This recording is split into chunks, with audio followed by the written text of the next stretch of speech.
Good afternoon, everyone. Welcome to the new Global Internal Audit Standards webinar.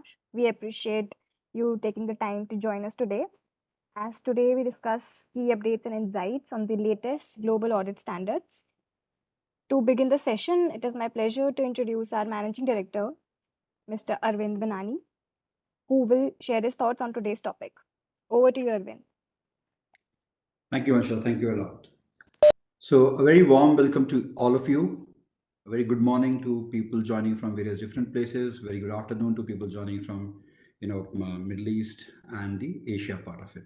So, the topic of the day today is global internal audit standards. These are the new standards which have come in, and we will be going through multiple different things in next 1 hour about these standards. But before that, I'll just like to remind many of you, if any one of you has registered with a pseudonym or anything, then it would be advisable that at the end of the session, we'll be sharing an email ID with you, for which on which you can send your correct name, so that the certificates of participation can be issued, which can help you to get your CPR for this particular session. So you'll get one CPR for this particular session if you are getting with the right name, and if you have any global account number or the membership number for IIA, please feel free to provide that also at this on your email.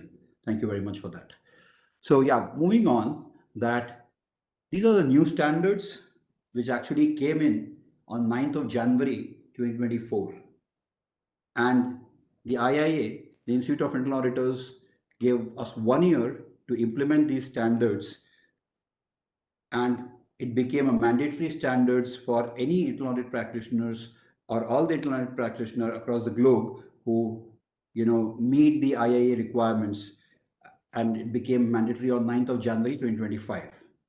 So earlier it used to be called IPPF. People who have been following this would definitely know that. And now there was a big discussion which kept happening in the IIA global assemblies, that why do we call it IPPF? Every other body calls it accounting standards, so why don't we also call it internal audit standards? And that was acknowledged by the IIA, and they have renamed the IPPF, or let's say the new standards are called global internal audit standards, not called IPPF 2017. So that's where we call it GIAS 2024 now, because it was published in 2024. So one of the key things you would see, that a lot of anomalies or clarifications has been done in these standards. Anomalies have been removed, clarifications have been added. So there are multiple things, that considerations for implementations, examples of evidence of conformance has been added. So these standards will actually become more proactive, will make internal audits much more quality assurance reviews much more objective than using their subjectivity. So what was IPPF? How the IPPF and GIS are different from a structure point of view? So if you look at these standards, it definitely, as I said, it was called IPPF. The new standards are called GIS. The IPPFs were among, talking about attribute standards, performance standards, and implementation standards. Now, the entire cycle of internal audit is actually defined within the standard itself. So if you see on the screen, it says there's a purpose of internal audit, there's ethics and professionalism. These are I'll say, the two founding principles of the overall internal audit as an activity or as a function within the organization. Then how do you govern it? How do you manage it? And how do you perform it? So the entire life cycle of internal audit is actually within the new structure of the standard itself. Standards are actually, replica of how you perform an internal audit or how you structure the entire department. So standards is divided into 5 domains, 15 principles, and 52 standards. So within these 5 domains, what we just talked about, you have 15 principles and 52 standards. Within the domains, there are again, requirements, considerations for implementation, and examples of evidence of conformance. So examples of evidence of conformance are basically ways to demonstrate that the requirements of standards have been implemented. If you follow these conformance in everything and you demonstrate that, then at the end, whenever you are doing a QAR, you will definitely get a generally conforms kind of a rating. The structure of the new GIS, as I mentioned, is again, domain wise. The main difference in domain one, there used to be a definition of internal audit. That definition of internal audit has actually gone now, and internal audit purpose of internal audit has been defined. So it is more, you know, articulating the value which we bring on the table as internal auditors. It is also, demonstrating that what is the vision, mission of the internal audit. It will actually define those kind of things from an overall perspective to the organization. Section 2, which is the domain 2, talks about ethics and professionalism. When we discuss a bit more in details, we will see that there are a lot of new, things which maybe as a internal auditor we have been practicing, but these have been further enhanced or specifically clarified within the structure of domain 2. Domain 2 has 5 principles and multiple standards under each of them. Domain 3 is talking about governing the internal audit functions. This is basically containing 3 different principles where, it is authorized by the board, positioned independently, overseen by the board. So in domain 3, you'll see a lot of interaction with the senior management. The role of senior management did not used to be as explicit earlier as in the new standards now. However, that does not mean that internal auditors would lose independence. No, there's a lot of, let's say, communication which have been defined very well in these particular standards. However, it does not at all take you towards any breach of independence. That is something which the fine line has to be very clearly defined by the CAE themselves, the chief audit executives themselves. Domain 4 again talks about the management of internal audit function, which talks about strategic planning. They manage resources, communicate effectively, and enhance quality standards of the internal audit itself. And then we talk about performing internal audit services, where there are 3 principles of it. Again, plan engagement effectively, conduct work program. Now, in the work program, you'll see we have been doing many things. However, now this time they have gone ahead and actually define the details which we need to put in the work program, to the extent even the audit programs and the work programs also need to contain the names of the reviewers, names of the people who are going to actually perform that particular engagement or conduct the internal audit for that. And then we talk about communicate results and monitor action plans. Even if you look at the last principle, there has been a very big thing which is there, where we talk about follow-up. It was very clear earlier that follow-up has to be done, monitoring has to be done on a regular basis, reporting needs to be done on a regular basis. Now, the follow-up also has to be done on a risk-based follow-up. So that is a new addition to the new standards.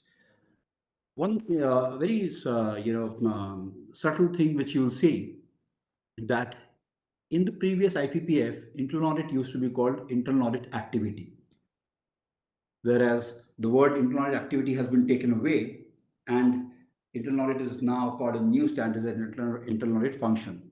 And what's the rationale behind it? One of the most important rationale, because many of the organizations, they called divisions or departments, then they have sub departments or units, then they have activities within those units. So many of the places it was being considered as that internal audit is one of the activity within any of the departments or any of the functions. So departments or functions or directorates in some of the government bodies, you'll see, so those are the kind of things which were being used. So let's say as finance is a function, similarly they said, okay, even internal audit supposed to be at par with any of the other departments. So even that is a function. That's where the thought process was to convert or change the name from internal audit activity to internal audit function. After these domains and principles, you will see the new topical requirements. So what are topical requirements? Topical requirements are basically the new things, emerging things which are coming into the, in today's business world. And as we talk about emerging things, one of the most important is cybersecurity. There was a global guidance paper which was always been there for some time now. However, IIA has come up with a new topical requirement paper of cybersecurity, which are basically mandatory requirements. Again, one of the basic things what we need to always consider is, while implementing any of the standards, that if you are unable to comply or any of the standards, document proper reasoning, do adequate reporting of that, whether it's to your board or the audit committee, and explain to the senior management also, and document it. So it's always a comply and explain kind of thing. Similarly, for topical requirements also, when I say mandatory, these are standards which are there provided.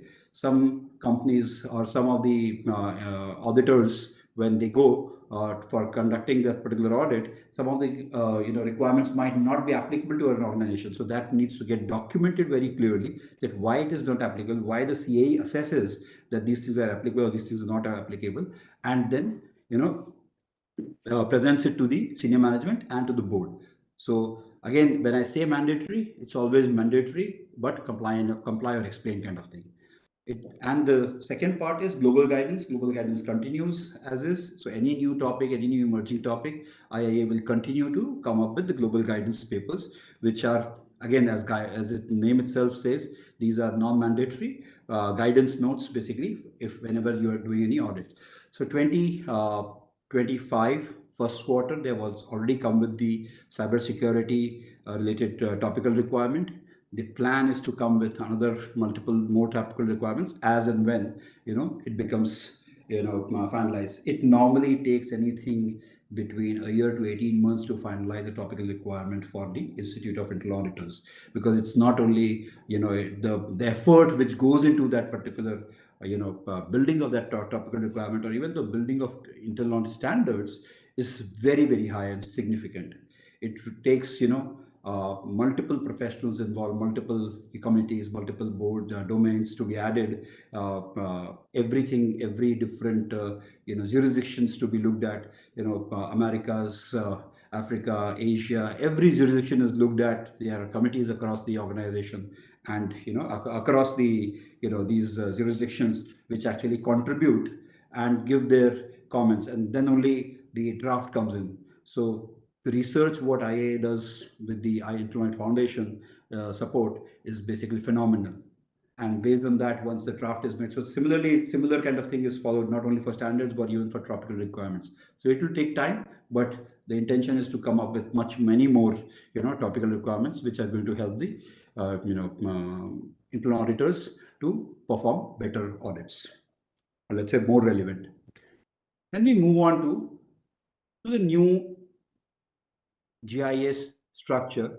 What are the things which are new? And if you see on the screen, you will also see that what is the effort it takes and how much effort it will take for you to implement it normally. We have put high, medium, or low, depending on, this is a very indicative kind of reference. It's not something, it will be very much dependent on what's the maturity of your current organization, what is the maturity of your internal audit infrastructure. When I say infrastructure, I'm talking of, let's say, internal audit committee charters, internal audit charters, IA policies, procedures, any whatever delegation of authority has been given, what are the methodologies written there, and even any of the for the job descriptions of the internal auditors. So these are the basically infrastructure documents for any of the audit infrastructure, for any of the internal audit departments. So really depending on that, this high might become medium, high might become low. But however, since there's an entire new structure, we believe that this should take something high.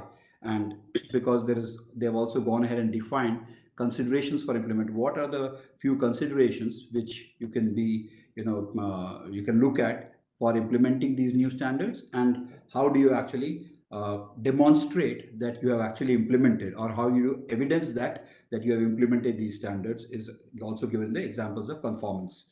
Essential conditions.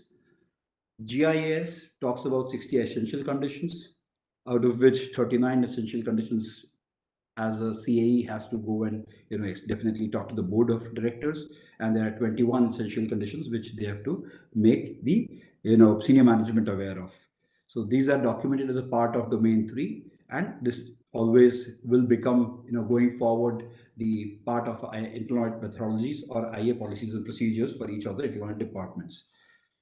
Topical requirements, as we talked about, we believe that ESG, data protection, and these are the few more topical requirements which we will see on a regular basis coming out from IIA. This is something, a great thing which Institute of Internal Auditors has been doing globally, and this is something which we all, as internal audit professionals, look forward to getting it from them, and it's a more of a taking our profession forward and making our auditors much more qualified for that, and this becomes a tool for conducting those particular audits in the area of whether it's ESG, whether it's cybersecurity, whether it's data protection, or any other thing as and when it will come.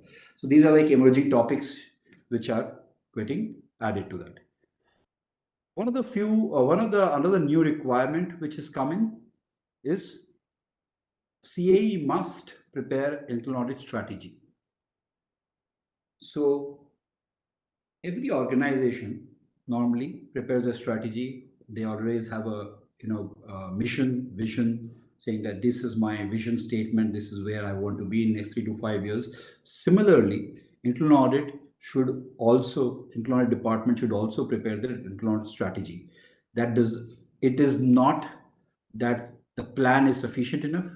It is more of that it has to have a strategy which is sitting on the plan, which actually, let's say, I'll give an example here, that let's say your organization is going to implement AI on a particular department in 3 years of time. They want to implement AI, they want to become automated, or they want to transform a particular department from one current, the way they are functioning, to something else which has a lot of AI or any of the technological advancements they are doing. So the internal auditor also needs to be technologically advanced to become able to audit them on a later date. Not only individual self, but also from a technology perspective, the person or the internal audit department has to ensure that even they also implement a lot of AI tools and all. So even that has to identify very clearly in the IA strategy that if the organization is moving to in a direction and internal audit does not move in similar direction or stays ahead of it, then internal audit will not be relevant for that particular organization going forward. So the few things what IIA has also come up with a paper which talks about what are the key components or what are the key things what you should be looking at when setting up your internal audit strategy, which is industry context. They talk about the company strategy, the stakeholders expectation, and one of the very interesting things is that they within the stakeholders they have actually also said the external auditor and the regulator. If you are in a regulated environment, then a regulator is also one of the stakeholders for you. You need to definitely make sure that you follow the IIA standards, which is the GIA standards 2024. You need to have a vision statement, a mission statement. You need to conduct a SWOT analysis to identify what are your weaknesses, how do you actually convert your weaknesses to your strengths, and how do you can convert your weaknesses and or threats into opportunities. You do that. You identify what are your critical success factors to actually meet those strategies, and strategy should also go down up to the initiative level, which is talks about what are the supporting initiatives which will make your strategy be met. And then definitely any strategy should have a performance matrix defined, and you should regularly monitor it, and you should report it back. In the entire thing, we should never forget about approvals. We have to, as internal auditors, we have to make sure that our strategy is discussed with the the senior management, and then approved by the audit committee or the board representative committee, whatever it is, whichever committee it is. Normally in our part of the world, it is audit committee. So we have to make sure that these are done in that way. Going on to the CAE qualification, the requirement are very clear that CAE needs to help the board to understand that what are the qualifications required to meet the CA meet the requirements of the organization for the CA himself or herself. Okay, CA needs to maintain and enhance the qualifications and competencies. So it is not that only the auditors in the team are required to get updated. The CAE, the Chief Audit Executive, also should get updated with respect to the overall requirements of the organization. If organization is implementing newer technologies, even the CAE should get updated and enhance their own skills and competencies to actually meet the expectations of the board. Or let's say when I say board, board means board and the or audit committee for that matter. There's a big stress which has been put on technology. Okay, so they say that internal audit function needs to collaborate with organizations, information technology and information security. Earlier, it was always only IT department. Now it is IT and IS. That is where you understand that how much stress is being placed on security. That it has got its separate place. Many of the organizations globally, what they have done, they've actually taken out IS function, and some of the places it is regulatory driven also. They've taken out the IS functions from IT department and actually put under risk management or made it as an independent function itself. And that is where we as auditors also acknowledged it in the IA standards, and we also said that that the CAE has to work with the IT and IS departments to ensure and implement that even the internal audit tools and systems are being are following the company policies of IT and IS. Another thing, whether every organization needs to implement technology, it's always preferred from an internal audit perspective. It will make you more sustainable. But again, if you can't meet these requirements, if it's a very small company, very small department, then you might be using some very basic infrastructure from a technology perspective. You will have to explain it. The CAEs or the head of audit has to explain it really well, document it, and then move forward with that. But always keep in mind that there should be something on that on the technology side. Internal resource management is something which I think it has always been there as a part of standards. I think there's a lot of stress which has been put out this time on the financial resources and human capital. Even the standards talk about that there should be a retention strategy for internal audit, high skilled internal audit, qualified internal auditors. There's a requirement that even when you talk about resource management, when you talk about even the conducting EQA, the external quality assurance, there should be a CIA who is conducting that. CIA should be certified or let's say trained, would have undergone certain trainings which IIA has made mandate for EQAs.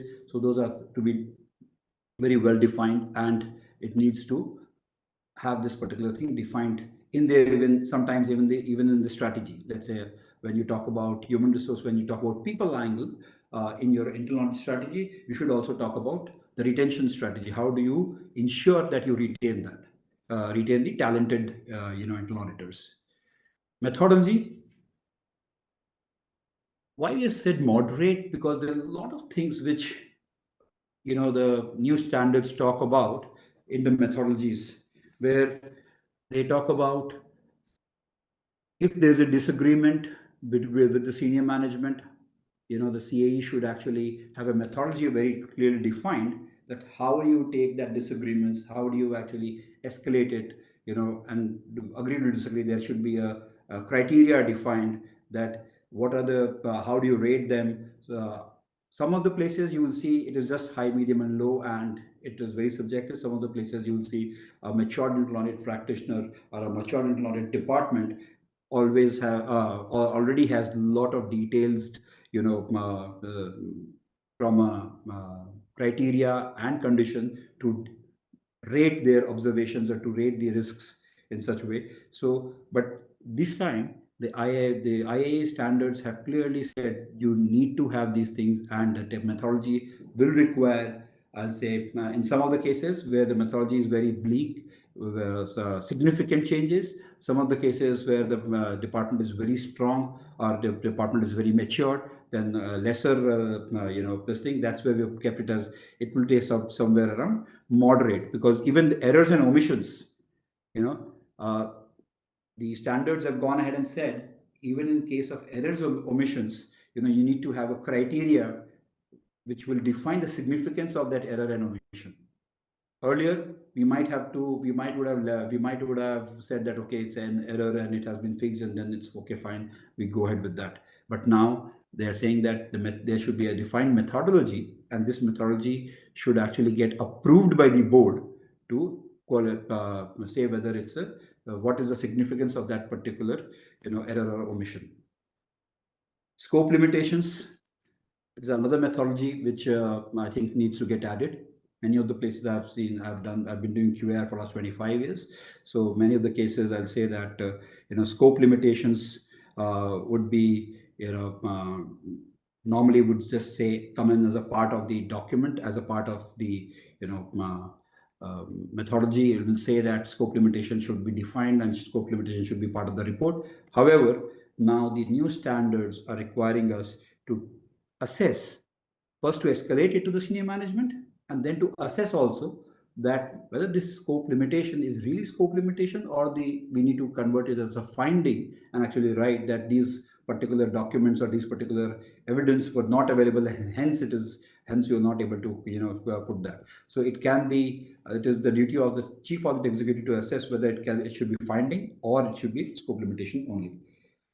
Ethics and professionalism, some very interesting things have been added here, which was I believe that as internal auditor, as a practitioner of internal audit, we always had it.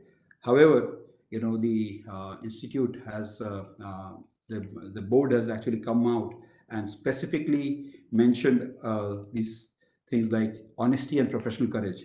What is professional courage? Many of the organizations or many of the internal audit we have seen, they still report into the some of the functions like finance or the CEO, and they do not have any direct or independent reporting anything.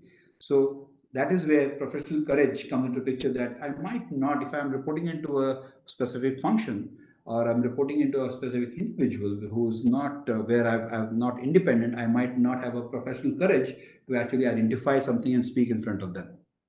There might be various different reasons for that. However, IIA has brought it out very, very clearly that internal auditors must exhibit. And how do you actually ensure that they exhibit, or how do you measure that whether it is being exhibited or not? By multiple things, by trainings conducted for the internal auditors, by making sure that the CAE or the head of audit creates a culture and an environment where people feel empowered and they're able to speak. Plus, on top of it, there can be whenever you complete an audit, you can go and do surveys for audit surveys, feedback from auditees, and you can ask whether you feel that they showed their professional courage or not. Another interesting thing, there are many other things which are there in this, but I would like to really highlight these two things. One is honesty and professional courage. Second is professional skepticism. Professional skepticism is basically somebody has to be much more curious. Internal auditors have to be curious. It's a soft skill which we need to develop, which we need to have the ability or art to ask the right questions, or not. I'll not say the word right. I'll say art to ask questions without offending anybody. That's again pretty challenging, and this has been brought into the standards very clearly, that it is, we just do not start trusting people. I might have a friend who's there and I trust him, and that's where I do not even say ask questions that how, and some many of the places the basic logics are not being met by by certain explanation, and still I just, because of the trust, I go ahead with that. So no, that should not be the case. We have to, the professional skepticism has to kick in. We have to make sure we ask the right questions, we talk to the individuals, we get the details of what needs to be documented properly, and we need to see the evidence for those documentation. and then only we believe that yes, it is there. So we always need to be curious as internal auditors. This is something which I think is very basic of our profession. Some of the I've heard things like watchdog, policemen, and all these things. No, that's not the intention. But still, you need to ask questions. The curiosity has to be there. Basic logics have to be met, and then only you move forward with that evidence and documentation. Another thing where there's a lot of stress on this is on the training. So, as I said, training, documentation, methodologies, vision, IA strategy, these are very, very important things which have been brought up by the new standards.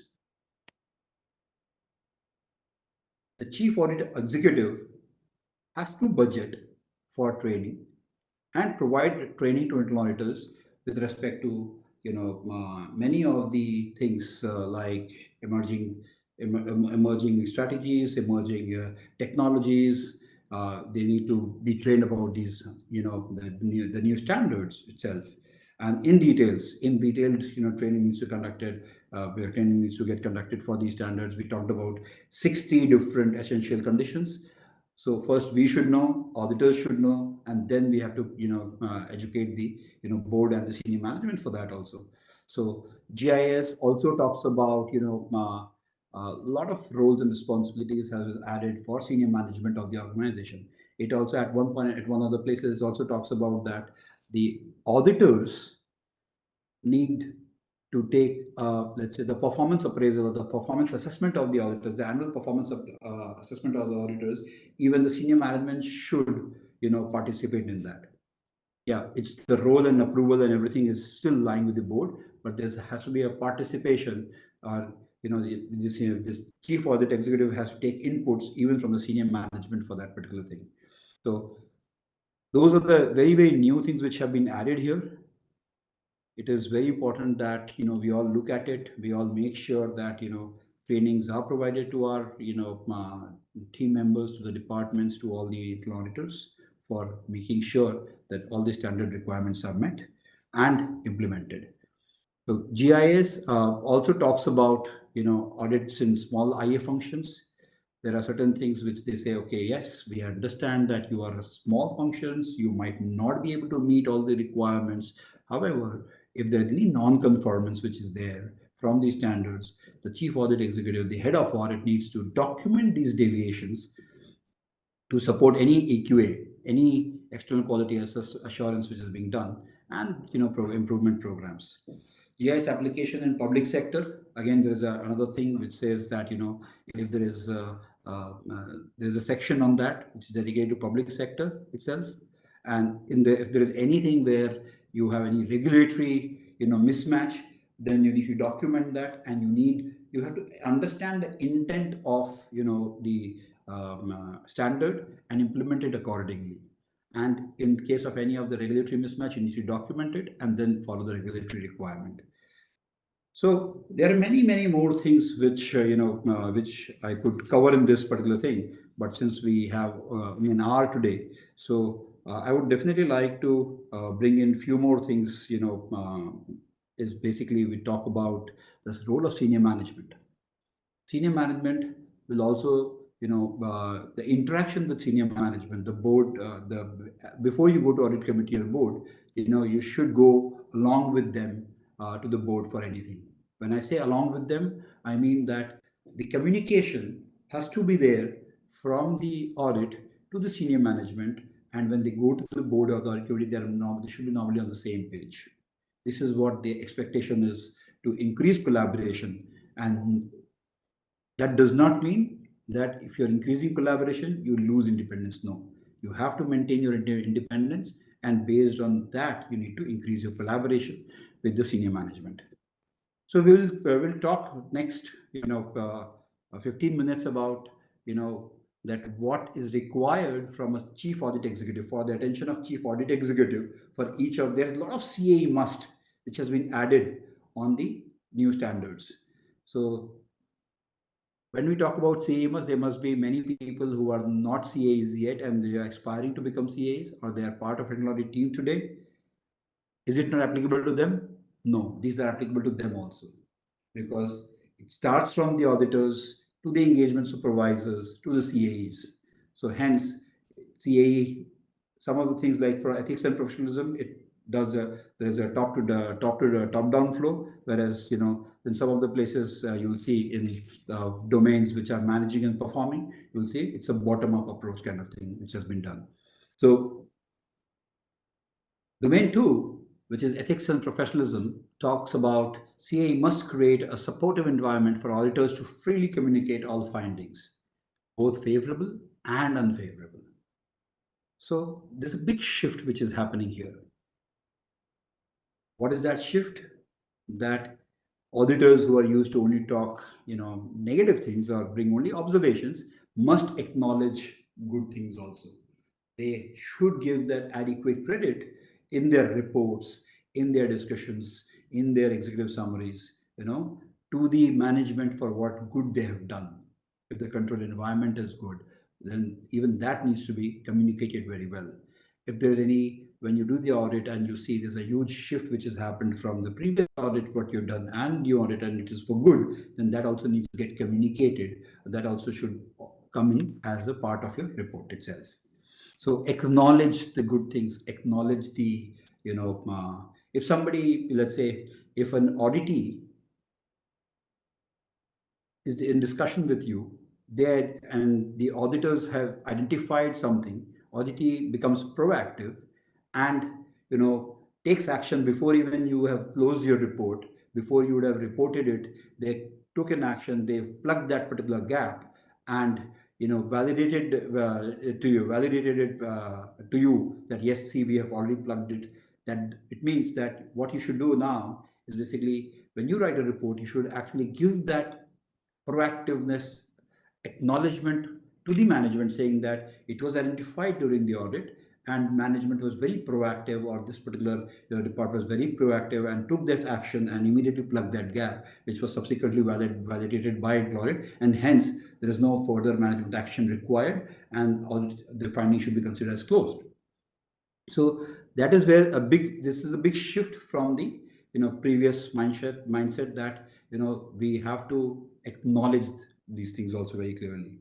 CA must document and communicate circumstances, alternative actions taken, their impact, and the rationale if internal auditors cannot meet the standards.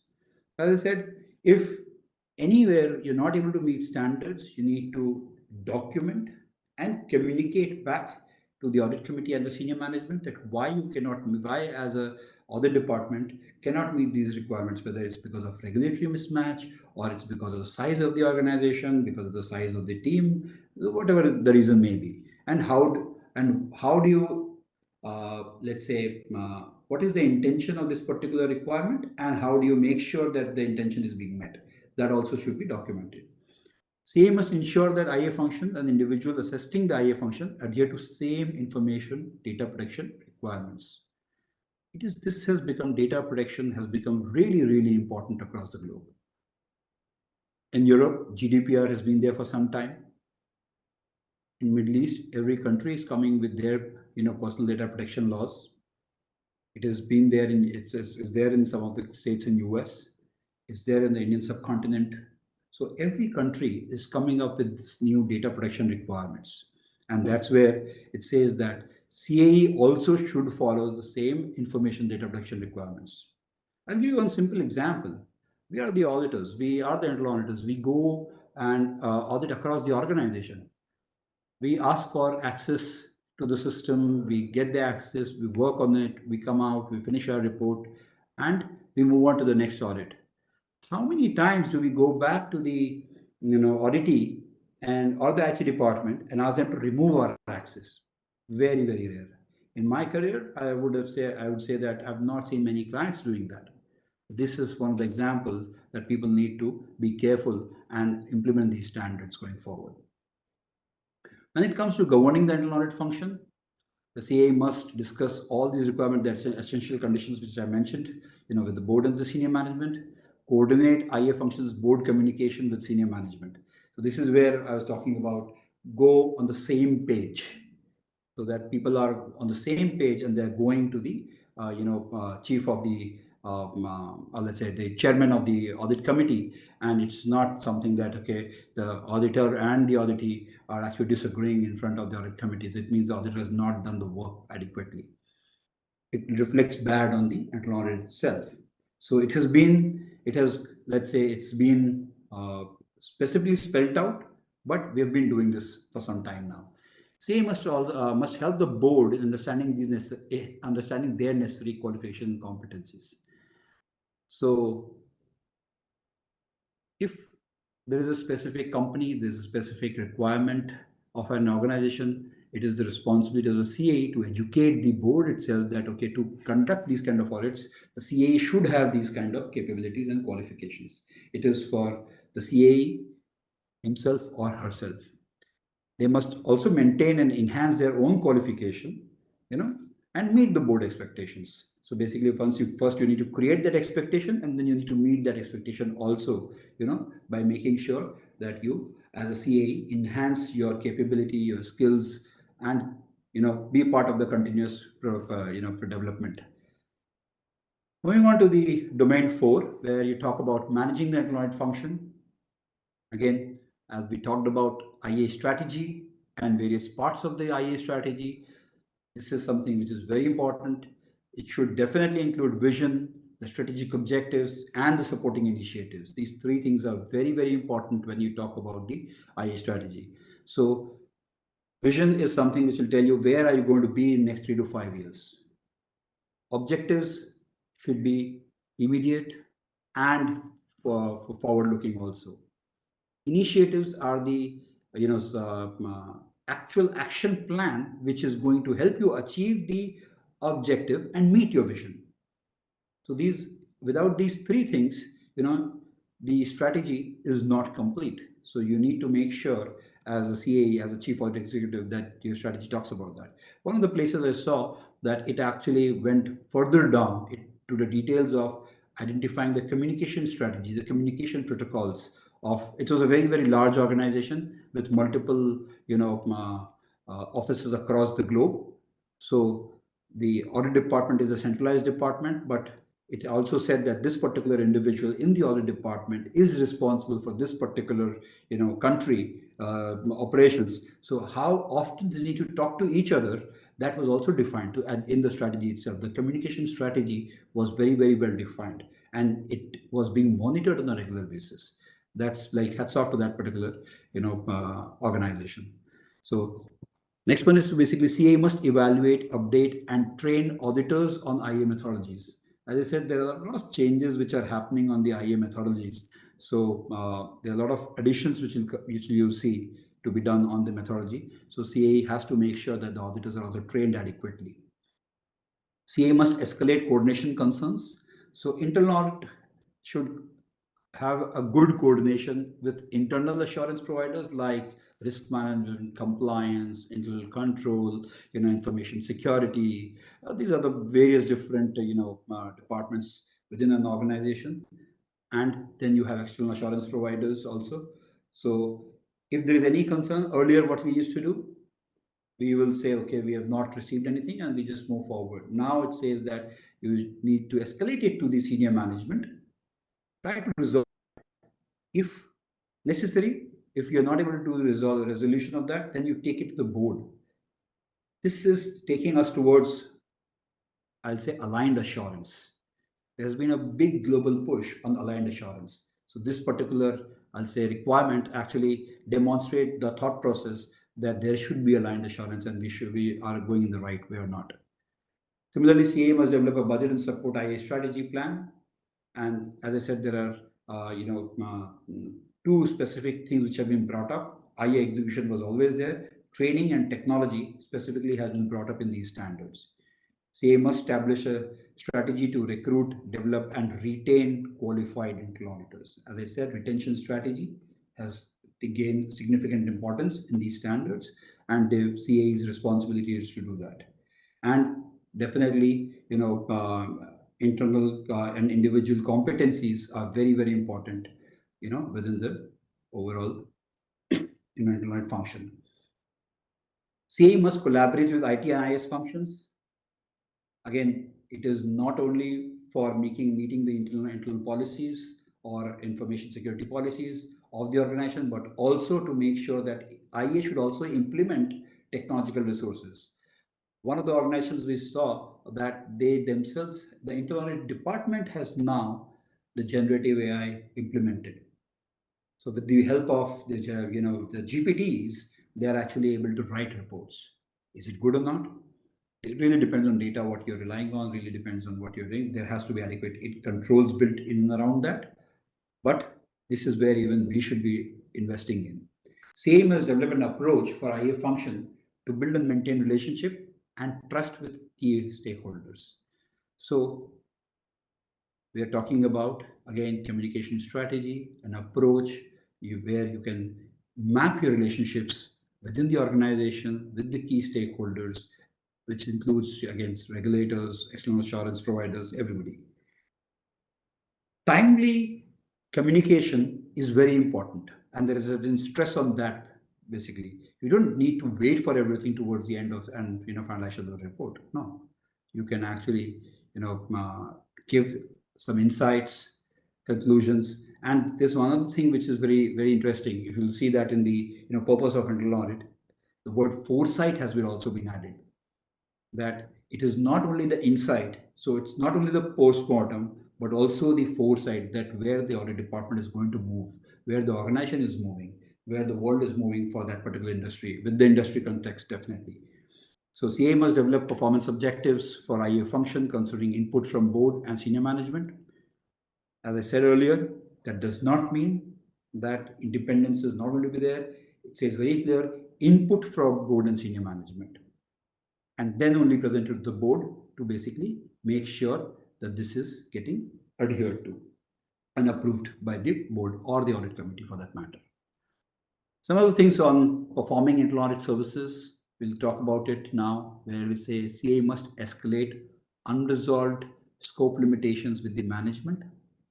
And in case you can't evidence, then they should determine whether it's scope limitation or it's a finding. Earlier, it's always we used to be, we as auditors, we put as a scope limitation and close it there. But no, it's important to assess whether it's actually a finding or it's a scope limitation itself only. So auditors must analyze information to determine whether there is a difference between evaluation criteria and existing state of activity under review. So it is very important that if we have put a evaluation criteria and actual thing on the ground is totally different, this needs to get very clearly defined, and differences needs to be identified and escalated to the COE to take for CAE to take further decisions and actions how to move forward with that. Internal auditors must evaluate each potential engagement finding to determine its significance. And how do you determine the significance? Based on the methodology which CA would have done it or identified it and got it approved from the respective audit committees or the board of directors, that what is the, how do I define the significance of any of these findings which are there. In case of management disagreements, they should follow a specific methodology, or let's say CA should have a methodology defined that how does he or she deals with management disagreements. And both the parties should be given, adequate place to actually represent themselves. How do the difference of opinion should be presented? What are the way of presenting the difference of opinion? It is like we just should not be presenting as auditors. We should just not be presenting our conclusion. What we should be looking at as, let's say, we should present the facts. We should present the circumstances under which those facts were being delivered, and then we should come at our conclusion. The way we need to document, and there's a lot of stress within these domain 5 on performing internal audit services, that the documentation should be rock solid. The documentation should be in such a way that any internal auditor who comes and reviews the documentation should actually come at the same conclusion as you would have come to a particular conclusion. This is a very, very big statement. It means you need to have a standardized way of looking at things. You need to have standardized way of rating the things. You need to have standardized criteria to assess what is the significance of the issue. If you do not have that, and again, these all standardized things what I'm talking about should all be approved adequately from based on the delegation of authority. Normally, in case of audit, it normally should go to the audit and audit committee or to the board for that matter. So it is really important to look at, and this will not only help the internal auditor to escalate, in case of any differentiation. This will also help the internal auditor to ensure the risk appetite, definitions which have been put by the board, which have been put by the audit committee, are being adhered to. Anything which is beyond that risk appetite, which management believes is within that, it gets escalated to the right authority to for a decision making purposes. It will help, if there is enough discussions with the management which has already happened. It will help to build that confidence in the internal audit for the management, that yes, auditors have listened to it. Still they respect our opinion, and they are presenting both their opinion and the management opinion to the audit committee and or the board, and based on which the decision is being taken by them. So it is really important that we stress on this particular thing, where we say that agree to disagree is not a bad thing, but both the parties should be able to express their rationale to determine a resolution. Whether there's a resolution, whether there's no resolution, then finally somebody who has the right decision making authority actually is able to decide. It's really important, and there's a lot of stress which has been placed by the new standards on relationship and management of the internal audit with the senior management. So it's important that we understand these challenges.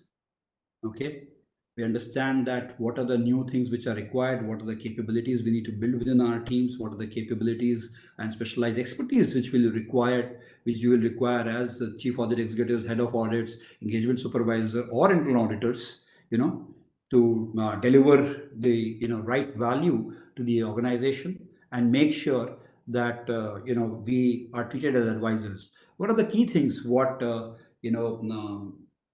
standards have done? They no more talk about internal auditors as consultants. They've removed the word consultants and they've added the word advisor. Advisor is somebody who is there and who stays and is available for any advice at any given point in time. That is a thought process for which we are looking at. Again, another thing which as earlier it used to be always discussed at the IIA and multiple different forums, that we want to be called as trusted advisors. But now there's been a lot of discussion on this, and we want to be called as strategic advisors to the organization, to the CEOs, to the board members, to the chairman of the audit committee, to the chairman of the board, wherever required. Why? Because of one simple thing, that we are in line with the strategy of the organization. Our internal audit strategy is also in line with the overall strategy of organization, and it has the right industry context. We are not trying to overshoot something. We are not trying to undershoot something. And for that, what we will need is basically training. A lot of training needs to get developed. Professional skepticism is one of the things we talked about. It is something which we used to think that is the very basics of an internal auditor. It's a very basic of an auditor, but we have, as we talk about it, as we think about it, as we are moving away and we have gone into Gen Z and Gen Alpha, that is where we need to bring that curiosity back and make sure that skepticism has to come in and has to come out very clearly. And that's where the standards have also made that. So we need to have those soft skills also developed very clearly, and make sure that people have the right ability, the courage, and and the skepticism to basically conduct their audits, even with maintaining objectivity and independence. We should also do a readiness assessment, where we are with respect to the new standards today, and we need to make sure we implement these new standards on a timely basis. What are the key benefits of doing this? Seamless transition, minimize disruption, enhance compliance, and provide increased value to the organization, which will not only help the internal audit to improve, but also the organization to improve. So that is something I would like to, end my, session with today. I'll just open the floor for question and answers. However, as I said at the start, anybody who has not registered with the right name and they use any of the pseudonames, please send an email out to the corporate communications at productivityglobal.me, where we can actually make sure we correct your names, and then we get the certificates emailed back to you in order for you to get your 1 hour of CP for this particular attending this particular session. Thank you very much.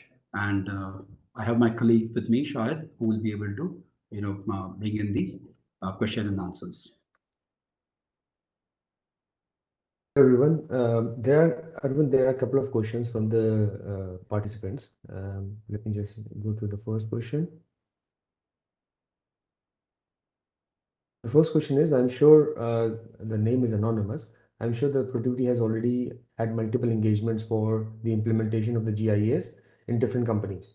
Based on your experience, how long will it approximately take to implement this new GIS? So it really depends upon the current maturity of the organization, where you are.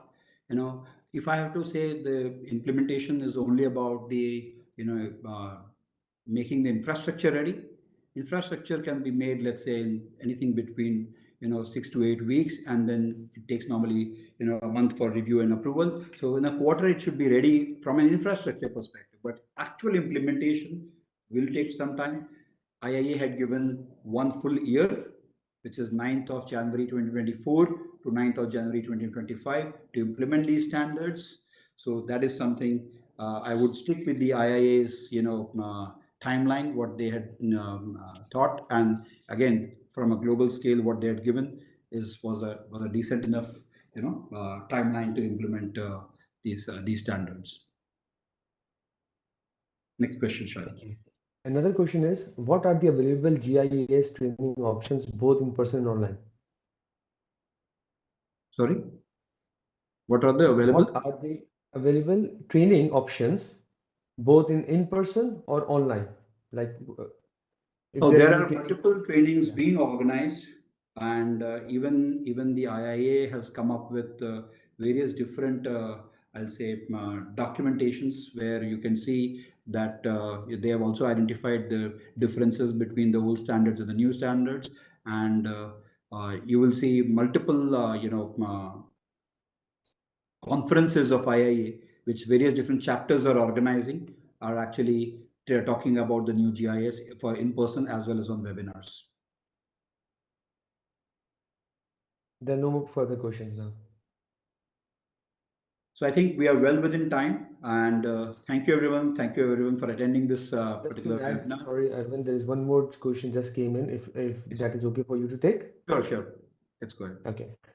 Does the standards and all the requirements to audit firms, firms auditing their clients who may be public or private, joint stock companies? So the question is, does the standard and all the requirements to audit firms is applicable or not? It is applicable to every internal auditor, whether it's a service provider, external service provider, or an internal audit department within an organization. It is applicable to everybody. All internal auditors should follow, should ensure that standards are complied to. And in case anything which cannot be complied to, the reasoning, the documentation, and the approvals for non-compliance should actually adequately documented and kept and maintained, so that any time when an external quality assessment is done, you are able to provide those things to the external quality assessor to call to say that it is conformant, to provide the conformance status instead of a non-conformance status. There are a couple of more questions coming in. Is there a standard IA strategy published by IIA? Charlie, I think this question is for you. So there is no standard IA strategy published, but they have come up strategy paper that it will help you to write the strategy. Yes. There's a strategy guide has been published by the IAA. There's a two-page white paper being published that highlights what internal audit department needs to consider when developing and implementing the IA strategy. And I would really welcome each one of you to connect and regularly see the updates on Productivity website also. Even Productivity, we are also going to come up with a strategy guide very soon, which will have a bit more detailed and a bit more let's say examples given there very clearly. Some of the with examples will be mentioned. Any other questions, Shad? You can extend it by another 2 minutes. No more questions. Great. Thank you, everyone. Thanks for being patient. Thanks for listening to us. And we really appreciate all of you attending this. And you will all be emailed your respective certificates. Thank you very much. Thanks a lot. Thank you.